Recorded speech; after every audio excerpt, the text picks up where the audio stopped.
শ্ৰী ৰঘুপতি অসমীয়া ছবি জগতৰ এখন ভাল ছবি আজি চাবলৈ পালোঁ। ধন্যবাদ জনাইছোঁ ৰবিদালৈ ইমান এখন ধুনীয়া ছবি উপহাৰ দিয়াৰ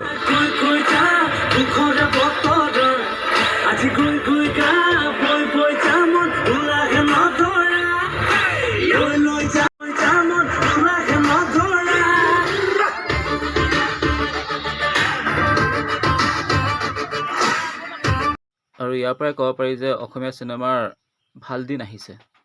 আমি আশা কৰিব পাৰোঁ যাতে অনাগত দিনত ৰাঘৱ আহি আছে, এই ৰাঘৱেও যাতে তোলপাৰ লগাই দিব পাৰে যাতে আমাৰ অসমৰ ছবি জগতত, তাকে আশা কৰিছোঁ। অতি সোনকালে আমাৰ মাজলৈ আহি আছে ৰাঘৱ।